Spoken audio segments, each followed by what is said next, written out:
Vamos a leer con la ayuda del Señor algunas escrituras en el Nuevo Testamento relacionadas con la sangre de nuestro Señor Jesucristo. Y vamos a comenzar para ello en Juan capítulo 19, el Evangelio de Juan, el capítulo 19, versículo 33.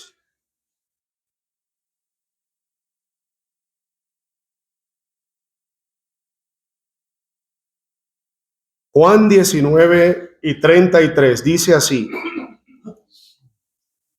Mas cuando llegaron a Jesús, como le vieron ya muerto, no le quebraron las piernas, pero uno de los soldados le abrió el costado con una lanza, y al instante salió sangre y agua. Y el que lo vio da testimonio, y su testimonio es verdadero, y él sabe que dice verdad, para que vosotros también creáis. Ahora pasemos, por favor, a la carta del apóstol Pablo a los Efesios, el capítulo 1, versículo 7.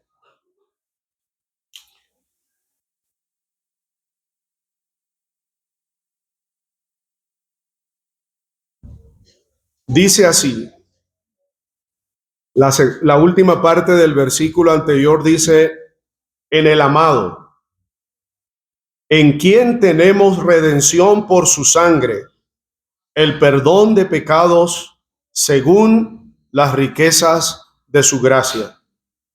En quien tenemos redención por su sangre, el perdón de pecados según las riquezas de su gracia. Ahora, por favor, en Hebreos capítulo 9, versículo 22.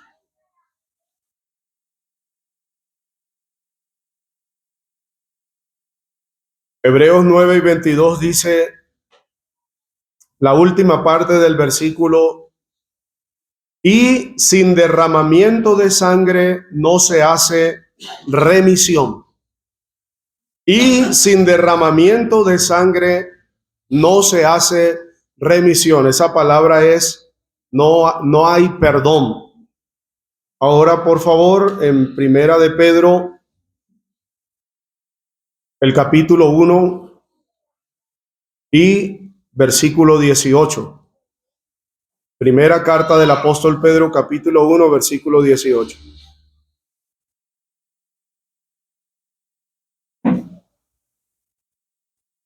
Sabiendo que fuisteis rescatados de vuestra vana manera de vivir, la cual recibisteis de vuestros padres, no con cosas corruptibles, como oro o plata, sino con la sangre preciosa de Cristo, como de un cordero sin mancha y sin contaminación, ya destinado desde antes de la fundación del mundo, pero manifestado en los postreros tiempos por amor de vosotros. Hasta aquí confiamos en que el Señor siempre prospera su santa palabra. Amén.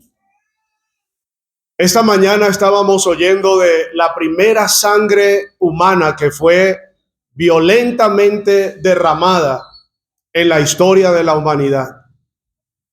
Y Dios dice de la sangre de Abel, dice que esa sangre clama, la voz de la sangre de Abel, tu hermano, clama a mí desde la tierra. La sangre de Abel clamaba por venganza. Pero quisiera en esta mañana, querido amigo, hablarle de una sangre que habla mejor que la de Abel. Esta es la sangre de Cristo. Y quiero primeramente hablar de la verdad de esta sangre.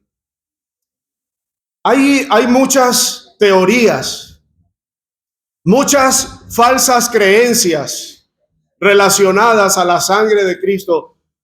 Y perdóneme si no quiero herir alguna susceptibilidad, Pero tantas veces aquí he escuchado a alguien decirle a su familiar o a su ser querido, bueno, anda y ve con todo bien y que la sangre de Cristo te cubra. No, querido amigo, esta sangre fue derramada con un propósito mayor. Una primera verdad que aprendemos de la sangre es que Dios trata el pecado con sangre, con sangre. El Antiguo Testamento da cuenta de cómo Dios exigía cuando una persona era consciente de su pecado. Dios había dispuesto que el culpable, el pecador, se acercase a él trayendo una víctima inocente. Y aquella víctima inocente debía ser degollada. Y la sangre de aquella víctima debía ser derramada en lugar del pecador. Y querido amigo, la gran verdad es que Dios trata el pecado muy seriamente. Dios no está poniendo pañitos de agua tibia sobre el pecador. Pero mire, amigo, si Dios trata el pecado con sangre, ¿cuál sangre es esa? Esta no es la sangre tuya. Esta no es la sangre mía.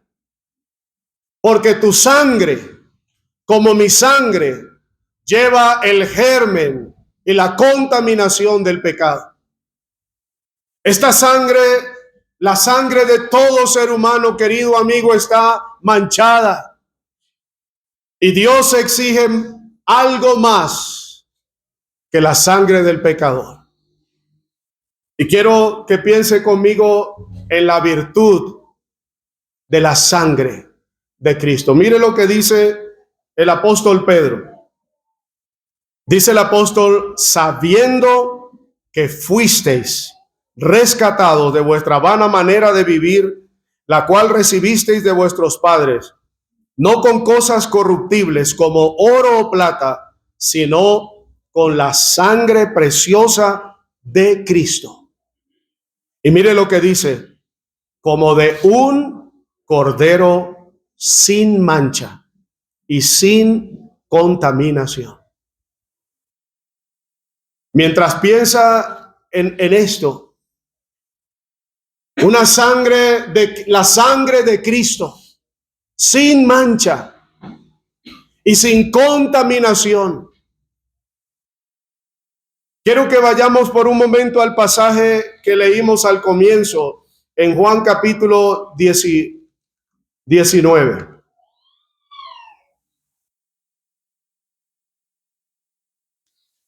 Juan capítulo 19 y versículo 33, mire lo que dice. Mas cuando llegaron a Jesús, como le vieron ya muerto. El escritor está relatando lo que hicieron los soldados. Ellos querían acelerar la muerte de los que estaban crucificados. Y llegaron al primero, a uno de los ladrones, y con un mazo le quebraron las piernas. Llegaron al otro ladrón y de la misma forma le quebraron las piernas. Eso tenía como propósito que ellos muriesen por asfixia mecánica. Sin poder usar sus piernas, no podían levantarse para poder respirar, colgados en la cruz.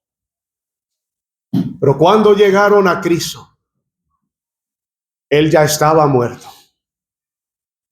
Mire, amigo, si a usted y a mí nos cortan las arterias, si alguien se hace una herida en una arteria, lo más posible es que muera por anemia.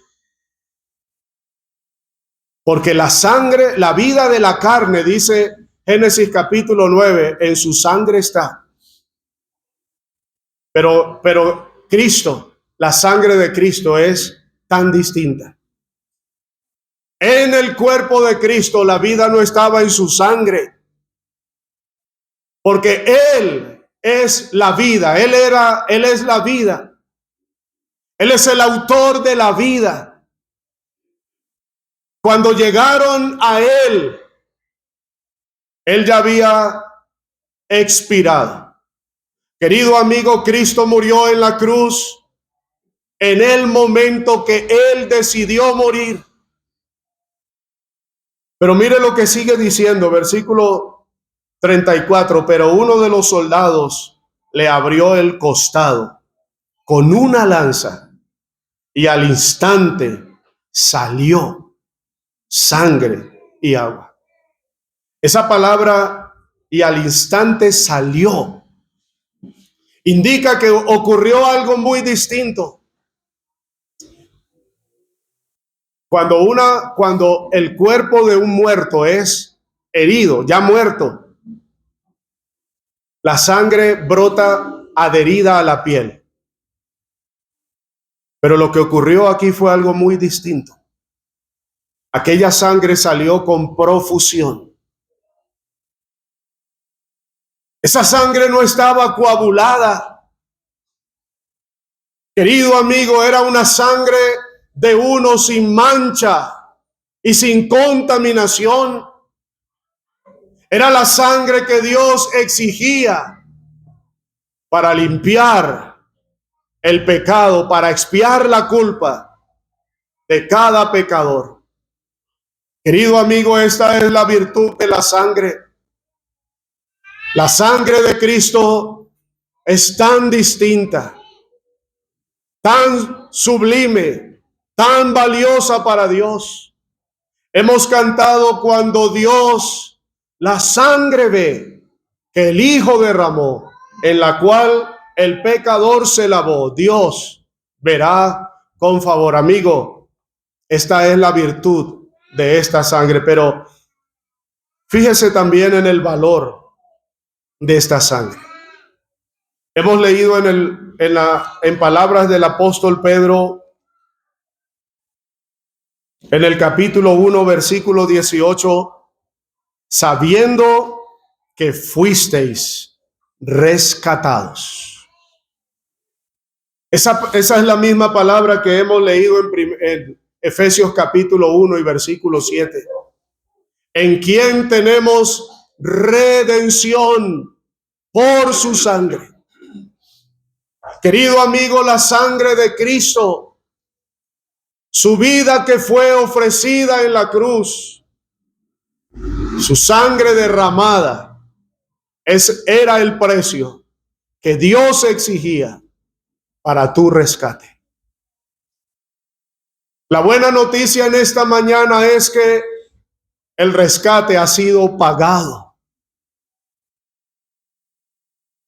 Hay en esta mañana para ti, querido amigo, hay perdón, hay salvación, porque hay una vida que ha sido ofrecida y hay una sangre que ha sido derramada a tu favor en este día. Dice el apóstol Pedro: sabiendo que fuisteis rescatados de vuestra vana manera de vivir, la cual recibisteis de vuestros padres, no con cosa corruptible, como oro o plata, sino con la sangre preciosa. Pero esta palabra aquí el sentido es preciosísima. La sangre preciosísima. Amigo, Cristo hoy te ofrece el disfrute de esta bendita y gloriosa redención que Él ha comprado a tu favor por su sangre. Y quiero terminar con la vigencia de esta sangre. Mire, amigo, cuando la sangre de cualquier ser humano se derrama, esa sangre inmediatamente comienza a secarse, a coagularse. Pierde sus características. Pero mire, amigo, la sangre de Cristo hasta hoy está plenamente vigente. Esa sangre que fue derramada 2000 años atrás, esa sangre que representa el valor que yo no puedo expresar de lo que Dios ha exigido a favor para el rescate del pecador. Esa sangre está hoy vigente. Si en este día, si hoy usted quiere ser salvo, si hoy usted quiere ser perdonado y gozar de la redención, esta palabra es para usted. La sangre de Cristo ha pagado tu libertad, tu redención. ¿Qué tiene que hacer usted hoy? Aceptarle a Él, recibirle como su Salvador, renunciar a su pecado y venir a Cristo y experimentar la redención por su sangre, el perdón de pecados. Que el Señor le ayude y Él prospere su palabra. Amén.